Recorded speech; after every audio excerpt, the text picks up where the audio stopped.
get started. Welcome to the June 26, 2025 Code Enforcement meeting, Seminole County. I'd like to get started. We're going to start with a Pledge of Allegiance. If we could please stand for that. I pledge allegiance to the flag of the United States of America and to the republic for which it stands, one nation under God, indivisible, with liberty and justice for all. Now, if you're going to be testifying today, if you remain standing, raise your right hand and the clerk will swear you in. Do you solemnly swear or affirm the testimony you're about to give is the truth? Thank you. And I'm going to read something before we get started. So if you just bear with me for a few moments. Good afternoon and welcome again to the June 26th. Oh, I'm sorry. Welcome to the June 26, 2025 meeting of the Code Enforcement hearings of the Seminole County Code Enforcement Board. Before we begin, I'd like to advise everyone about the procedures that govern appearances before the Code Enforcement Board. This meeting is open to the public under Florida's Government in the Sunshine Law. Therefore, every effort will be made to hear all persons having relevant evidence or arguments to offer. It is required that every person who appears before the Code Enforcement Board needs to be registered with the clerk. The cases where the respondents are present and signed in will be heard first. You will be sworn or affirmed by the clerk. Once all the cases where the respondents are present have been heard by the Code Enforcement Board, we will hear the remaining cases as they appear on the agenda. When your case is called, please be seated at the table reserved for the respondents up here in the front.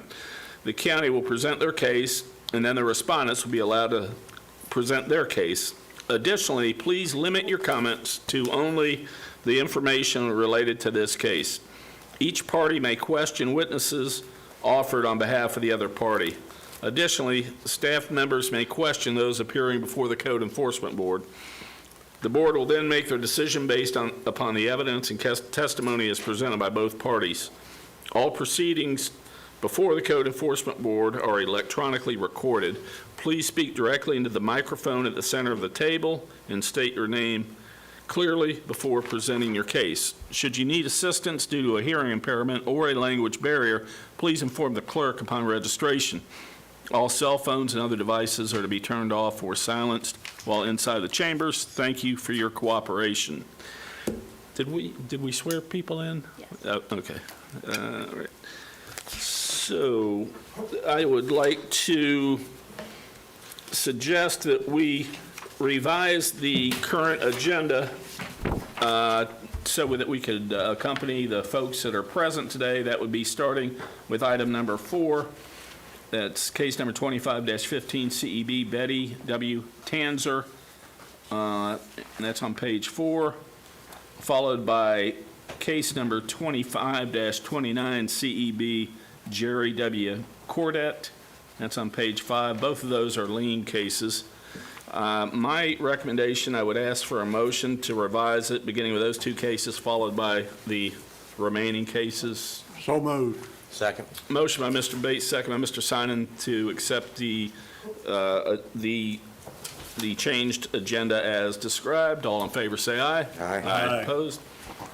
Okay, so that's what we're going to do. So with the first case, Roll call. oh, I'm sorry. Thank you, Mr. Bates. Roll call, Ms. Alexis. Dennis Warren, Here. Catherine Townsend, Here. Mike Sinan, Here. Dudley Bates, Here. Craig Davis, Here. and Yvette Brown. Present. Thank you. So that'll bring us to our first case we're going to hear today. It's coming off the lien agenda. That's case number 25-17 CEB. Betty Tanzler, Betty W. Tanzler. That'll be on page 4. And if you're here to speak on behalf of that, if you would step up to the front here. And this is the address for this case is 300 South Sweetwater Cove Boulevard along with Florida 32779. And we have one case, again, this is a lien case. Officer Hill has this case. Officer Hill, whenever you're ready. Good afternoon, Officer Hill, Seminole County Sheriff's Office Code Enforcement, South Region. This is case 2517 CEB, Betty W. Tanzer. This property is located at 300 South Sweetwater Cove Boulevard in Longwood. Violation charged with Seminole County Code, Chapter 95, Section 95.4, is defined in 95.3G, unsecured swimming pool.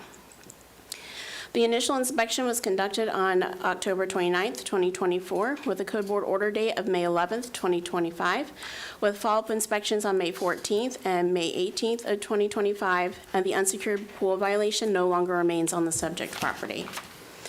This photo was taken of the initial inspection day by Officer Adair on October 29th, 2024. These photos were taken by myself on May 14th, 2025, per the order. At the time, I met with Ms. Tanzer, and at the time, she did not realize that the pool latches, even though the gate self-closed and self-latched, that per the code, the latch needs to be facing the pool, not on the opposite side. So she went ahead and purchased tools, and she said she would get with her handyman or her neighbor to help her fix it. So I told her, text me as soon as you get this done, and I will come right back out to do another inspection. Unfortunately, she wasn't able to get her handyman to come back out, so she actually did the work herself. If you'll go to the next slide, please. So on the left image, that gate has now been nailed shut.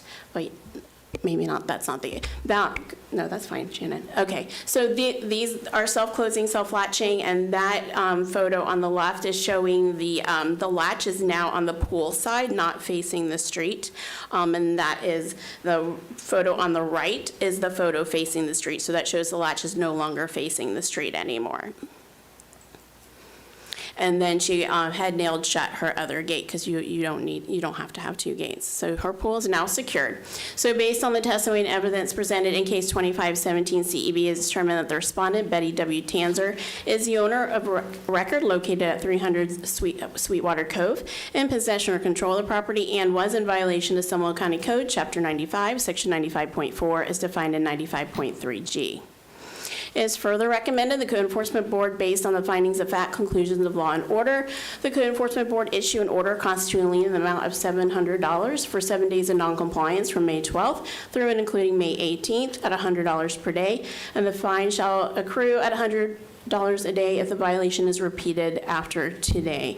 I do have my administrative costs, so if for the board's pleasure, the cost would be $274.13. If it's a pleasure to take into consideration to either reduce or waive the lien. She worked very diligently. She got the tools. She did the work herself. Unfortunately, she just missed the verbiage in her notice that said the latches had to be facing the pool. That concludes my presentation. And I'd like to submit a copy of my PowerPoint to the clerk. Thank you. Any questions for Officer Hill? Seeing none, Ms. Tanzer, this is your opportunity to speak to the board. This is a lien request. The staff recommendation is, let's see, what was it, $700, I believe? Let me Correct, find it again. $700 is the recommendation. $700. She has shared with us administrative costs, which could be a consideration among other things. So this is your opportunity to make whatever request. I'm sorry, Mr. Chairman. Let me just also include that the administrative costs for the clerk are $108.99. So the total administrative cost is $383.12. Thank you. Yes, ma'am. Thank you. Well, I'd like to start out by apologizing for my last visit with you. I took way too much of your time, and I aired things that were personal that I should not have, and I apologize for that. It was a public forum, and it was a business meeting, and I was frustrated and did the wrong thing, so thank you for indulging me that.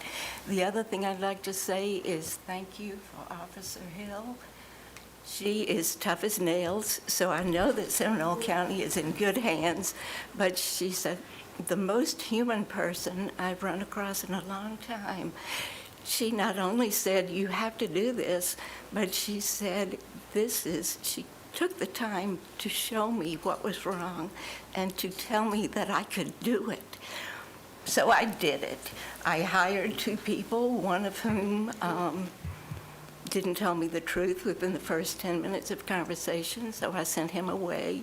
I hired another man who had experience, but turned out to do what he wanted to. He put the lock on there wrong. He argued with me. That's when Officer Hill came out and said, no, this is not good. He overcharged me for supplies when he used things that were at home. So I worked diligently with other people, and I didn't feel that anyone could do it as well as I could. It was hard, and I'm old, and it was very hot, but by golly, I did it. I ordered the tools, I went online, I bothered the people at the hardware store, and I got it done, and she liked it. So thank you for her. Thank you for your kindness all the time, and I'm sorry that I had to be here and put everybody through this. Well, thank you for that.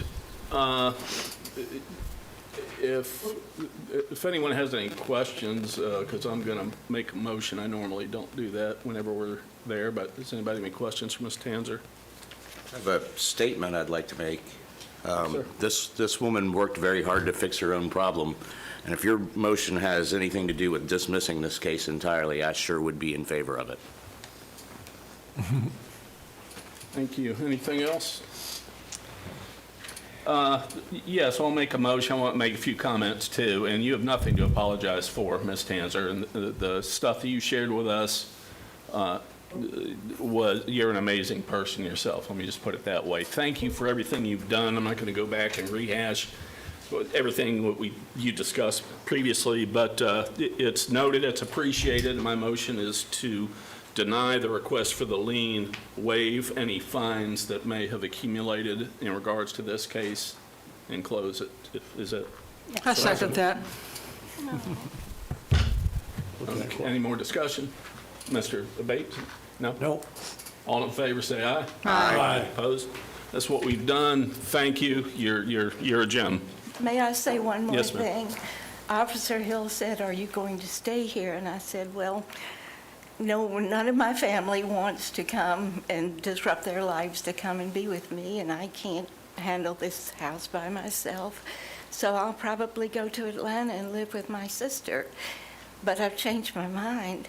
I'm staying in Seminole County, and I'm going to get a little place somewhere in the county. So I will do whatever. If there's any volunteer work, I'm good on computers, and I still have most of my brain. So keep me on your list for people who want to do things for the county. Absolutely. Thank you so very much. We're glad you're staying here. So. All of you. Thank you. Okay, moves us to, it'll be item 5, case number 25-29, CEB, Jerry W. Cordett. This is on page 5, and the address is 200 Crooked Oak Court, Longwood, Florida, 32779, and I thought there was 2. There's only 1? Just one. Okay. And this is Officer Hemingway's case.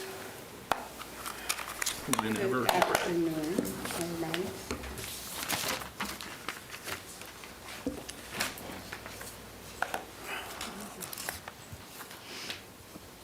Code Enforcement Officer Shanita Hemingway, Seminole County Sheriff's Office, South Region, case number 2529 CEB, respondent Jerry Cordett.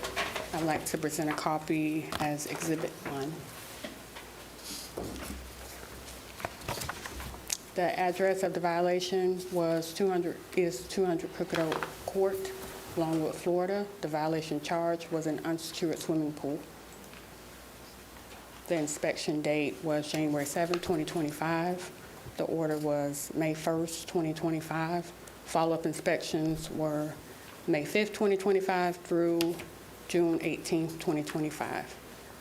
The result of the inspection was that the pool has been secured. This is the initial inspection taken by Officer Adair on January 7, 2025. You can see where the gate was open with the arrows. This is May 5th, 2025. I went and I saw a chain and a lock on the gate. This is date of posting, June 12, 2025.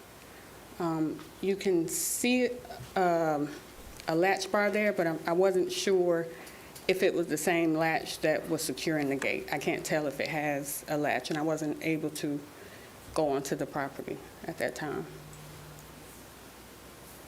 This is June 17th. I actually met with the homeowner, and the gate was self-closing and self-latching. The issue was the latch was not pool-facing, and it wasn't high enough. So I explained that to him, and you can go to the next slide. And you could see the springs. So this is the next day. Officer Henson went out for me. I wasn't able to go out that day, and he had moved the latch to pool-facing side, the orange picture up there. To the left and to the right is the latch, and the blue and yellow arrows are the springs on the gate. So he was in compliance as of June 18, 2025. The suggested recommendation, the recommendation based on testimony and evidence presented in case number 2529 CEB is determined that the respondent, Jerry Cordette, is the owner of record of the property located at 200 Crooked Oak Court, is in possession of or control of the property, and was in violation. And it is further recommended that the Code Enforcement Board, based on the findings of facts, conclusions of law, and order issued on April 24th, 2025, the Code Enforcement Board issue an order constituting a lien in the amount of $12,000 for 48 days of noncompliance from May 2nd through and including June 18, 2025, and that the fine shall continue to accrue at $250 a day for each day the violation continues or is repeated after June 26, 2025. This concludes my presentation. Thank you. Any questions for Officer Hemingway? I have a question. I just want to make sure that I have done my math right. Yes, ma'am. It took 48 days to move that lock? Yes. Oh, okay. Just wanted to make sure I understood what that was saying. Thank you. Any other questions? Okay, Mr. Cordette, this is your opportunity to speak to Yeah, how you doing? Yeah, seems like this pool stuff is an epidemic around here, isn't it? In my county, actually in my neighborhood. There's some mass confusion here. First of all, after the first hearing, I went right to the code office and got tried to get a permit to put the pool around, to put the gate around the pool, okay? I locked that gate. That's okay, well, and because they said I had to have a permit to put a gate around my pool. I said, okay, no problem. Until then, I'm locking the gate and fixing everything they asked me to fix, okay? I called Mr. Adair several times, almost 2 or 3 weeks. No response, no call back. Finally, I called Ms. Hemingway. I said, what's going on? I'm trying to get after my property to make sure I'm doing everything correctly. Oh, he's no longer on the county or something like that. So, okay, well, we lost a lot of time. Okay, so what I did, I said, well, I'm not sure what the compliance is, but I locked that fence. So no one can enter, no one can come out of it. Okay, so that was my way of complying temporarily so I could get the pool gate around there. Later, I talked to her, and I was like, well, they denied my permit. What am I supposed to do? She explained to me, she said, well, can you get because there was a latch on there before, and it wasn't self-closing, okay, but I had locked it to get it straight. Just like the lady that was here, I did it myself. I said, well, what do I need to do with this? I mean, I've been waiting around for Adair to respond. He's no longer here. Lost a lot of time. I was not intentionally trying not to comply. I was trying to comply with it. But the fence, the first thing, we got the fence straightened out. I locked this gate, and she told me, well, can you make it so it's self-closed? Okay. And I did. And then, and all this time I was waiting for my permit so I could put the fence. See, my thing was I was confused. I thought it had to be, I had to have a fence around my pool. No one ever told me that. I said, okay, well, I'll do that. And like I said, the permitting took a long time. until they denied it. I'm like, why deny me my permit? I've got to get this done. So I lost a lot of time. That's why the 48 days. I was not trying not to comply. That's why I locked my gate. So it would be secure and safe, and no one could get in and out until I got that permit done. Because I was told, do not put that fence around that pool until you get a permit. No problem, I'll follow the rules. That's what I was doing. That's why the time lapsed. And then also, Mr. Dare was not available. I mean, he wasn't on the, I found out, 3 weeks later? I said, please come to my property several times on his voicemail to check and make sure everything is okay. Tell me what I got to do. Didn't respond, like I said. Talking to Ms. Hemingway, she came out and told me, okay, I got it done. Okay, so I think in the beginning, it was confusion. I was thinking I had to have a full fence around my pool. She said, oh, no, your gate is fine. Just have it self-latching, self-closing. I'm like, well, explain that to me. Okay, well, I can do that. And that's all I got to have? She says, yeah. I even drained the pool, just to make sure it was safe. So no, we have no problems, no issues. So that was the issue. That I explained to her, I said, hey, I had no idea as far as that. Otherwise, that would have been done. But again, Mr. Adair wasn't there. I called him several times, come on out, please tell me what I have to do. I went to the code office. I get a copy of my application to apply for that permit for the pool. Because he told me I had to have a fence around my pool. That's why I did it.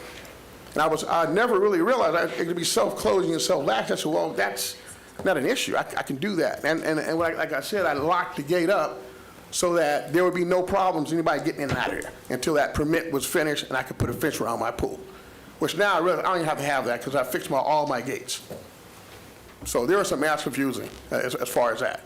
I was not intentionally trying not to comply. Before, I was like, well, wait a minute, I got to put a fence up, get a permit in 6 days? How am I going to do that? That's why I put that lock there, so that we had no problems with in terms of compliance, in terms of being safe.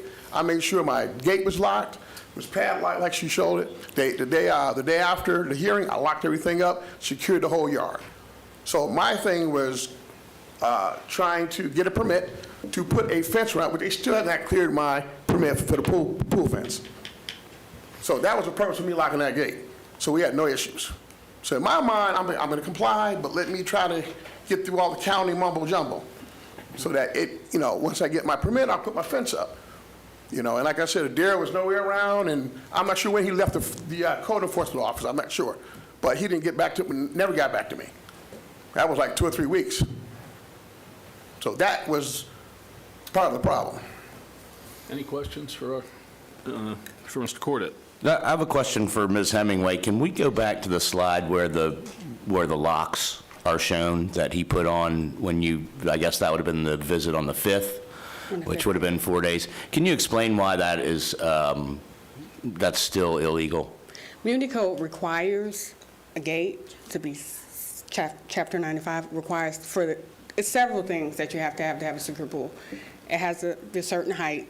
It has to be self-closing, self-latching, because if that lock came off, then the pool is unsecured. And I know a lot of people say, well, I put the chain on there, the lock on there to secure it, but what if you happen to take it off? What if it breaks? Then the gate is left open. So per Muni code, it has to be self-closing, self-latching. That would not, temporarily, I guess, for him, he tried, but that's not what the county requires. Also, a couple things, Officer Hill says as far as the voicemail, she's put on there not to leave a message that Officer Dare is not there.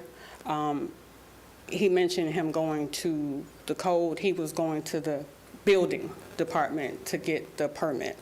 I must also say, when I went out, he did have another violation as far as the fence was damaged.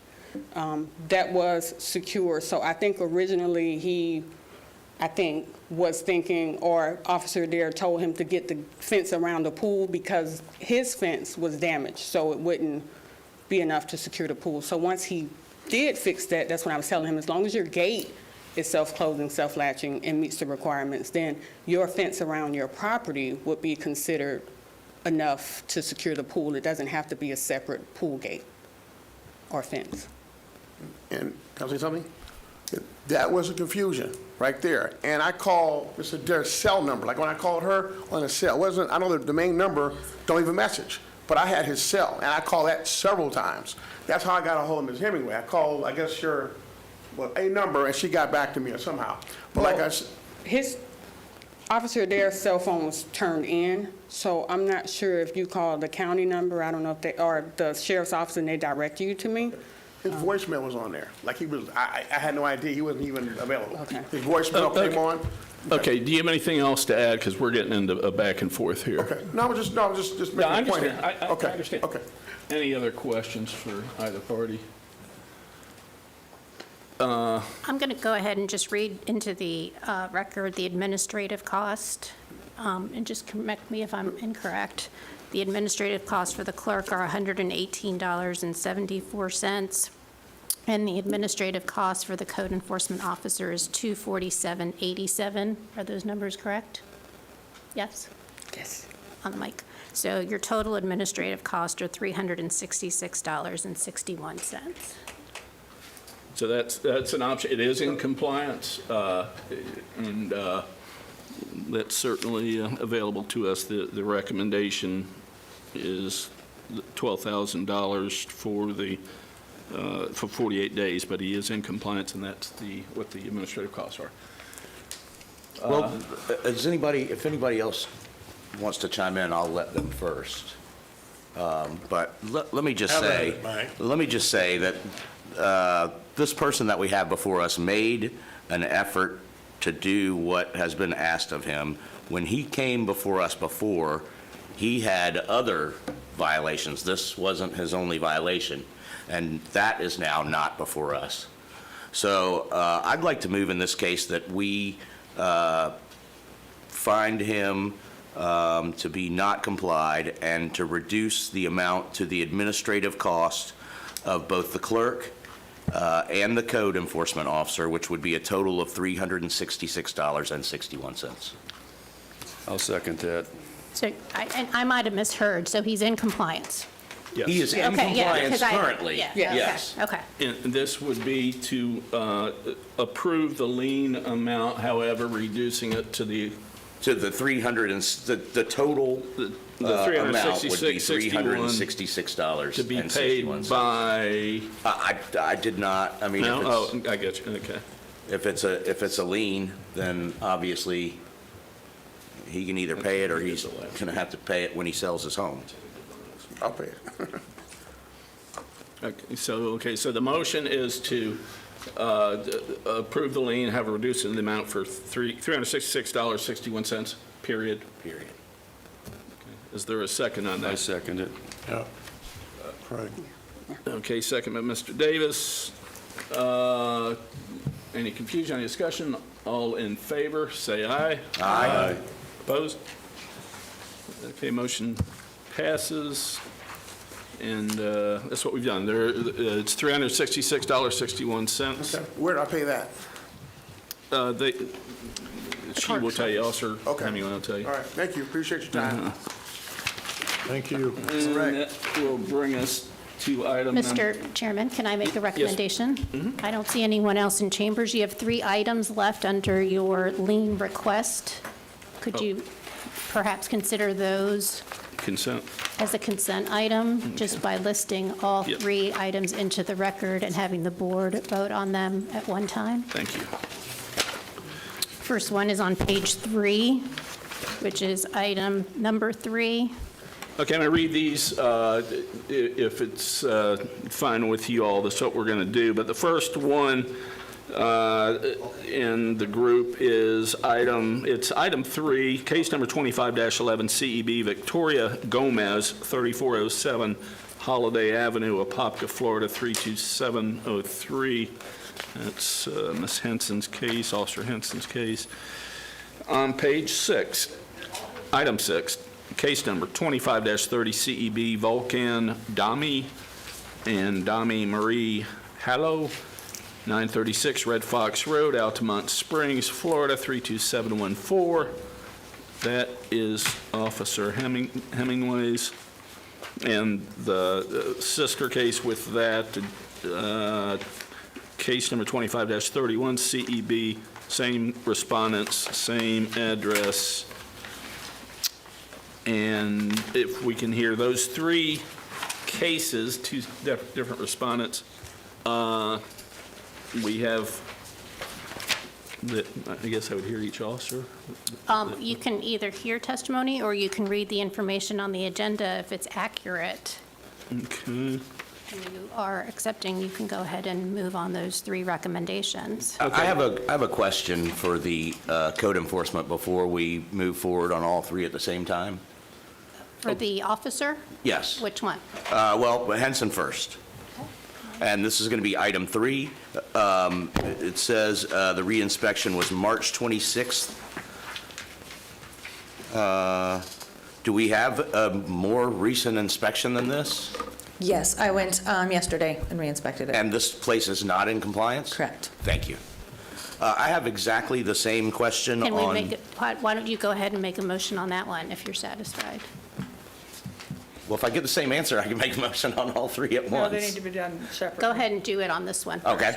I move that we accept staff's recommendation on item 325-11-CEB, Victoria Gomez.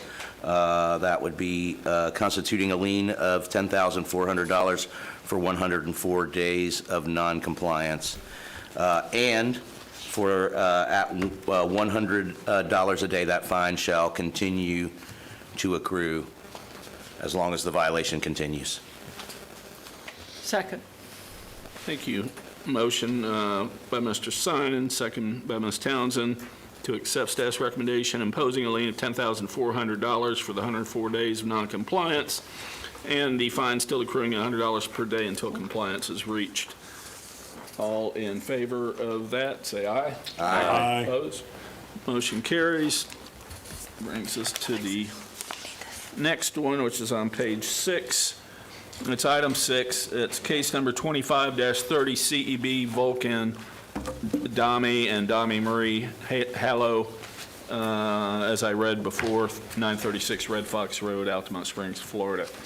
This one, the recommendation is imposing a lien in the amount of $4,500 for 45 days of noncompliance at $100 a day, and fines continuing to accrue at $100 per day until the violation is corrected. And the one that goes along with that is case number 25-31 CEB, same respondent, same address. On that particular case, the recommendation is to impose a lien for $11,250 for 45 days of noncompliance, and the fine would continue to accrue until compliance is met at $250 a day on that one. So my question is going to be exactly the same. When was this property last inspected, and was it in compliance? Yesterday, to the best of my ability. This was one that I had to stand on the sidewalk. The property is a little bit elevated. I don't know if you remember the conversation with that. So when I inspected on May 13th, I told her, she did come into compliance on one other one that's, of course, not here. I told her, I said, call me as soon as you get the rubbish removed and when I'm able to see if the pool is still stagnant, because she still had the tarp and the bags over it. And she said, well, I can't move it, and I can't move it either. So I said, call me as soon as you get it done. I haven't heard from her. So yesterday, I took pictures as best as I could from the angles I had, but I've never had proof that it was in compliance, and I could never confirm if she was in compliance, so. I'll move that we accept staff's recommendation in cases number 6 and number 7, 25-30 CEB and 25-31 CEB, bringing in the lien amount that they are asking for in each case, and continuing the fine for each day that the violation continues in each case. Second. Okay, everybody clear? Motion by Mr. Sines, second by Mr. Bates, to accept staff's recommendation on both those cases that were just announced as they have been recommended. All in favor, say aye. Aye. Opposed? Okay, motion passes. Now we go backwards to the first case on page 1. This will be item number 1, case number 24-71, CEB Trinity and Joshua Bailey, 181 Langford Drive, Chuliota, Florida, 32766. Officer Hill. Officer Hill, Seminole County Sheriff's Office Code Enforcement East Region. This is case number 2471 CEB, Trinity and Joshua Bailey. I'll be submitting a copy of my PowerPoint to the clerk as Exhibit 1. Again, this is case 2471 CEB, Trinity and Joshua Bailey, located at 181 Langford Drive in Chuliota. This is a repeat violation. The violation charged is Seminole County Code Chapter 95, Section 95.4 is defined in 95.3A, rubbish. My initial inspection was December 19th, 2023. The code board compliance date was February 7th, 2025, with follow-up inspections on February 10th, 2025, February 18th, 2025. At that time, they were in compliance, and then I did another inspection on March 26, 2025, and that is when I observed that the violation was repeated, and and I did an inspection yesterday as well, and the results, the rubbish still remains on the subject property. This photo was taken on February 10th, 2025 for the order given by the board. And I had done an affidavit of noncompliance. Then I did another inspection on February 18th, 2025, found the property was in compliance and filed an affidavit of compliance. Then this photo was taken on March 26, 2025. See all the rubbish? I had also contacted Waste Pro at the time to see if they had scheduled for a pickup. Waste Pro had said no, they did not. They had actually tagged the rubbish. It was going to be about $100 or so for it to be picked up, and they had not heard from him at that time. And this was from yesterday. So suggested recommendation is based on testimony and evidence in case number 2471 CEB. It is determined that the respondents, Trinity and Joshua Bailey, are the owners of record located at 181 Langford Drive in Seminole County, as determined by property appraiser's records, in possession or control of the property, and is in violation of Seminole County Code, Chapter 95, Section 95.4, as defined in 95.3A. It's further recommended the Code Enforcement Board, based on the findings of fact, conclusions of law and order issued on January 23rd, 2025, the Code Enforcement Board issue an order imposing a fine in the amount of $9,200 for 92 days of a repeat violation from March 26, 2025 through and including today, and will continue to accrue at $100 per day for each day the violation continues. This concludes my presentation. Thank you. Any questions for Officer Hill? I have one. Is this a vacant house? It's hard to tell. In the mail, the mailbox is open. There's no vacant piece of paper in there that says vacant. I have never seen a vehicle there. Yesterday when I went out, the porch door was open, and you can see there's a lot of stuff being stored on the front porch, but I have physically never seen anybody out there. Their driver's licenses also come back to that address, And have you actually spoken to these people, or has it been by letter? I have seen him since the last hearing, and I had given him my business card, and I told him to call me when he was in compliance. All right, thank you. Anybody else? Okay, this is a repeat violation. Recommendation is to impose a fine due to the previous violation. The fine would be $9,200 for 92 days of repeat violations, and the fine continue to accrue $100 per day each day the fine continues. Each day the violation continues. That's the recommendation. I'd move to accept the staff's recommendation. I'll second it. Would you entertain maybe increasing the fine from $100 since it's a repeat? I mean, maybe, I guess the $100 doesn't work anyway, but it just seems like, okay, I'm sorry. So we've got Mr. Bates made the motion to accept staff's recommendation as presented, and it was seconded by Mr. Davis. Thank you. Any other discussion, questions? All in favor say aye. Aye. Opposed? Okay, it passes. Brings us to item 2, next page.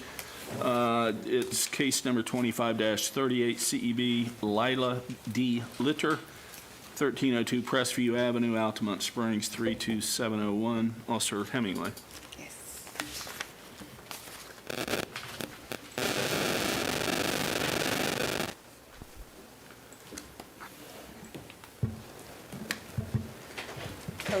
Code Enforcement Officer Shanita Hemingway, Seminole County Sheriff's Office, South Region.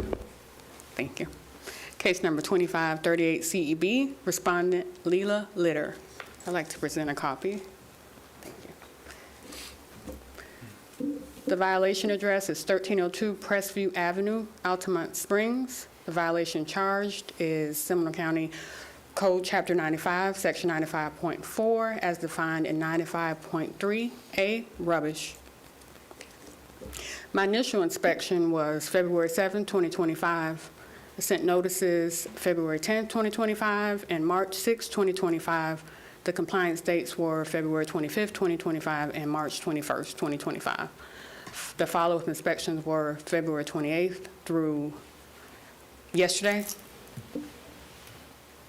And the results of the inspection was the rubbish remained on the property. This is my initial inspection. I actually spoke to Tina, who's the daughter of Miss Leela. She said that they were moving, and she put the stuff out hoping that someone would come along and pick it up if they had use of it. She actually told me that day that the Waste Management came and she went out and told them not to take it because she wanted people to come and take it. I then advised her to call her Waste Management company and see if they would do a bulk pickup because I wasn't sure if they would pick that up. This was February 28th, 2025. There was some improvement. March 25th, 2025, the rubbish remains. This was data posting. June 12th, 2025, the rubbish remained. This was yesterday. There has been a lot of improvement. Tina, again, she reached out. I've tried to contact her because I felt like maybe we could get it all in compliance and maybe she didn't understand, so I wanted to try to contact her. I had not been able to get in contact with her. I actually she left a message the 24th. I called her back before I went and did these inspections twice. I couldn't get her. After I did the inspection, I called her again, and she answered. She said that her mother was in a rehab facility, and, you know, let me finish and I can tell you all I'm getting off track, sorry. So the suggested recommendation is based on the testimony and evidence presented in case number 2538 CEB is determined that the respondent Leela Litter is the owner of record of the property located at 1302 Crestview, is in possession or control of the property, is in violation of Seminole County Code Chapter 95, Section 95.4 as defined in 95.3A. And it's further recommended that the Code Enforcement Board issue an order for the respondent to correct the violations on or before midnight of July 10, 2025. In order to correct the violation, the respondent must remove the rubbish from the property. If the respondent does not comply with the order, a fine of $100 will be imposed for each day the violation continues or is repeated after compliance. This concludes my presentation. Thank you. So as I was saying, I did speak to her, and she said her mother is in rehab currently, and I did tell her what I would recommend, and she said her friend will come and help her remove the remaining rubbish by the 10th. Any questions for Officer Hemingway? Is there a particular reason why the rest of her case and the recommendation and so forth weren't included on the case sheet? On the agenda? The rest, I see what you're saying. It's a new case, so I don't think we normally I mean, include if much. it's up there, shouldn't it be in here? Down here, usually it says by date or $100. Yeah. Okay. All right, no, It's, Scrivener's error. yep. Just a swing and Yeah, a miss? yeah. Yeah, I don't think there was any Just intent behind it. Okay. yeah. any other questions? Motion? I'd move that we accept staff's recommendation. Motion by Mr. Bates, second by Second. Mr. Simon. That's the recommendation as presented. That's a compliance date of July 10th or $100 a day fine every day thereafter. All in favor, say aye. Aye. Opposed? Motion carries. That is all the cases we have to hear. There are cases that are not heard today. You can read those. Some came into compliance. And minutes from the April 24th meeting, we need to approve those. Does anyone want to make a motion for that? So moved? Second. Motion by Mr. Simon, I'll give the second to Mr. Davis to accept those minutes. All in favor, say aye. Aye. Opposed? And then, Alexis, you want to introduce our new manager? Yes, so item number 8, under new business, introduction of the Code Enforcement Division Manager, John Martin. All righty.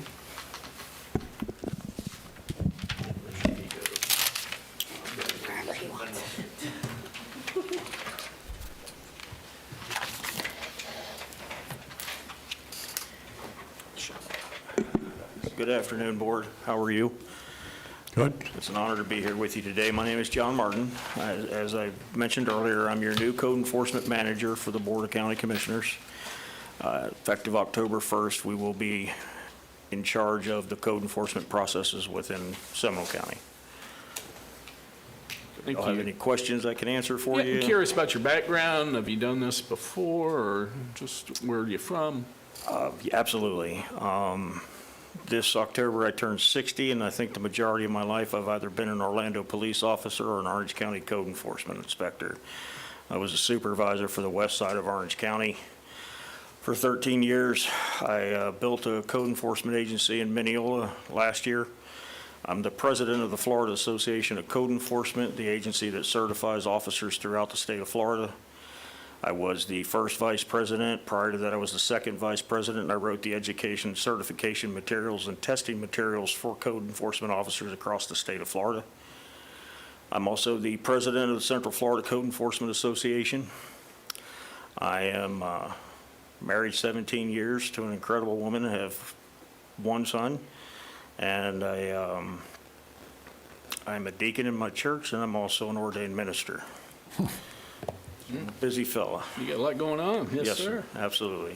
I just realized my office was probably right above yours at one period of time. I didn't realize you worked for all those places. I was in Internal Affairs and Corrections on the second floor. You guys, you were, no, on the first floor. You guys were in the second floor, Cassidy Building. Yeah, absolutely. 2400. Yes, sir. Well, good to have you aboard. Thank you very much. Thank you. We're looking forward to it. Anybody have anything? Good. Welcome. Welcome. Thank you all very much. Thank you. And Mr. where Martin. exactly is your office? I'm currently in what I like to call the transient office on the third floor with the attorney annex wing. I believe we're supposed to be moving to the second floor over the next few months. In this building? Here? Yes, sir. We'll be in this building, and we're going to be moving next door to Alexis so that citizens will be able to come up the second floor elevator and meet with us right there in that location, because all of our permitting applications and everything will be done now downstairs as a one-stop shop for our citizens instead of having. How many officers will you have? Initially, we're going to have a supervisor, a field supervisor, and 4 officers. Okay. And then based on production and results, we'll determine next year whether or not we need to add additionals. Cool. And we will be a proactive agency. The focus is going to be on education and assistance and compliance. Assistance, very good. Absolutely. Well, thank I you for that. Much appreciated. Thank you. Thank you very much. Thank you. Thank you. One other announcement unrelated to Mr. Martin. I'd just like to say, I'd like to take a moment of silence. I had learned that Don Peterson, former board member here with us, passed away just recently. Yes. Really? So he's been ill for a while. Oh, If we can just take a moment to think of Don, and thank you for that. And gosh. yeah.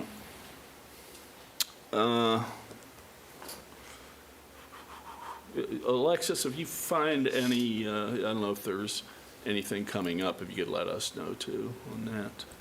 And then Let's see, confirmation for the next meeting is July 24th, 2020. If you can't be there, please make sure that Alexis knows. I won't be there, she already knows, but we want to make sure we have a quorum. And anybody have anything else before I ask for a motion to adjourn? Just a heads up that if Dennis is not going to be there, that means quorum is definitely in question. Yeah. Is there anything any of us can do to urge the commissioners, county commissioners in question to fill these vacant spots? Because like I said, we're getting down to the skinny here as far as a quorum is concerned. Did he called you skinny? That's what he just did. He called you skinny. He's my favorite. I believe Alexis is a contact with the commissioners, and they're aware of the situation. So the hope is to have some good folks on board by August. It would be Okay. my ideal situation to provide you with some sort of training in August. But, it's all kind of dependent on a lot of moving parts. So as soon as I know, you'll know. But yes, everyone's aware we need to have 2 positions filled. Okay, Thank you. Anything else? Is there a? minutes? We already approved the minutes. Oh, okay, sorry, I dozed off, I guess. Use a motion to adjourn, though. Is there, Mr. Stein, I'll take that as a motion. to Okay, adjourn. Is there a it second? is. Okay, good deal. Second, I heard okay. Second by Mr. Bates. All in favor? Aye. Carries. Thank you.